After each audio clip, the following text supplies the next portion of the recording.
Allez, salut tout le monde, c'est Lévi. Je fais une petite vidéo comme ça, je sais pas qu'est-ce qu'on pourrait faire. Allez, on se fait un petit suivi d'élevage, un petit suivi du mois de novembre. Donc allez, on y va.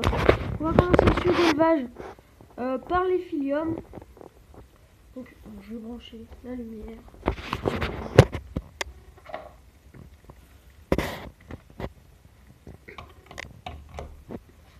Voilà.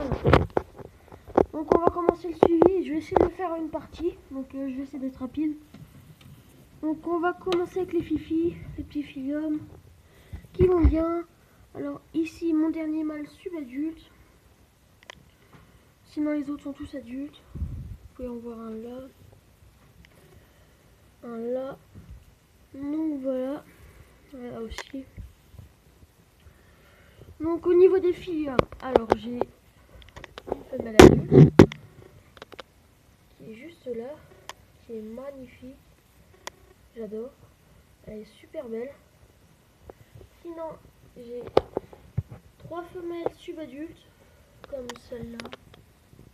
Celle-là c'est la plus petite qui est de stade ou un stade en dessous. En tout cas elle est plus petite que les autres.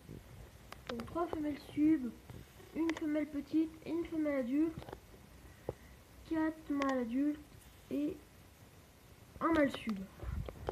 Donc voilà, donc les mâles ils ont quasiment tous mué. Donc mon premier mâle avait pas super bien mué, il était pas très beau. Mais sinon les autres ça va. Donc voilà. Si la femelle, je suis content, elle a bien mué. C'est celle qui est tombée en passant subadulte, elle a bien mué. Donc ils vont bien les filiums, ça se passe super. On va passer aux incubations. Alors Periphetes forcipatus, j'ai pas mal d'œufs. Paramexenus laetus, je veux dire. J'ai pas mal d'œufs, mais ça n'est pas beaucoup. Extato, j'ai pas mal d'œufs, j'en ai énormément. Parapachylophasum pro, j'ai pas mal d'œufs. Lamponus, c'est pareil. En dessous, c'est vide. Donc il y a les Periphetes et les Paramexenus qui sont encore d'éclosion, mais des Periphetes. Ah, je m'embrouille avec les noms là. Periphetes, j'ai pas mal de naissances. Paramexenus, à peine une naissance par semaine, donc j'en ai une ce matin. Donc voilà pour les incubes. On va passer à côté avec les Parapachylophas employés. Donc alors ici le petit mâle qui est toujours vivant, donc qui va bien. Sinon il me reste 7 femelles, en tout ils sont 8, donc il doit me rester 7 femelles. Donc elles pondent pas mal, j'ai pas mal d'œufs. Donc les œufs de cette espèce sont quand même assez fragiles, parce que quand je les prends parfois ça m'arrive qu'il y en a qui cassent dans ma main. Ils sont assez fragiles dans cette espèce. Donc ça se passe super bien, comme les filles.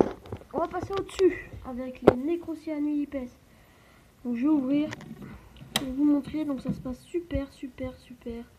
J'ai toujours mes 6 spécimens.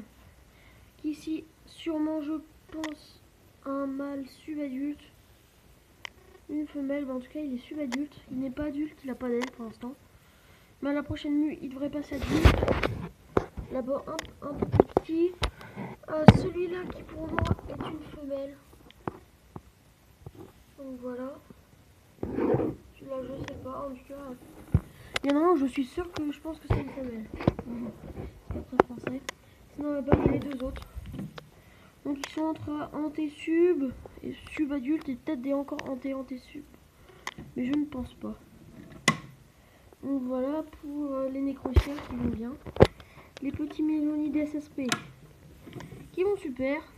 Donc ici ma grande femelle qui a pas mué depuis l'autre fois. Sinon là-bas c'est des mâles je crois. J'ai l'impression que j'ai qu'une femelle et le reste c'est des mâles. Bon au pire, tant que j'ai une femelle ça me va. Donc voilà pour les Lamponus. Les Myrminides SSP, donc j'ai toujours les 7. Ici Lamponus guérini, donc qui sont à 15 dans le terrain, donc ça mange énormément. Donc c'est 15 adultes. J'ai une femelle qui est morte, donc elle a fait une rétention d'œufs en fait. Son ventre était énorme. Puis il voulait pas sortir, donc du coup elle en est morte. Puis après j'ai ouvert son ventre pour récupérer les œufs parce qu'il y en avait beaucoup. Il y en avait une bonne trentaine, ils étaient bien formés, sauf en fait elle voulait pas les sortir. Et elle est morte comme ça d'un coup. Donc je ne sais pas pourquoi. Ici, un couple de Lamponus, donc ce matin cela était en train de s'accoupler, donc il y a pas mal d'accouplements. Donc voilà, j'ai 8 mâles et les 7 femelles là-dedans normalement. Ça pond beaucoup, donc j'ai des dispos. Hein. Comme les parapachimorphes azomproides, c'est les 2 espèces qui pondent et les extatos. Donc j'ai 3 espèces qui pondent en ce moment. Les lamponius, les omproides et les extatos. Donc si vous en voulez, j'ai des dispos.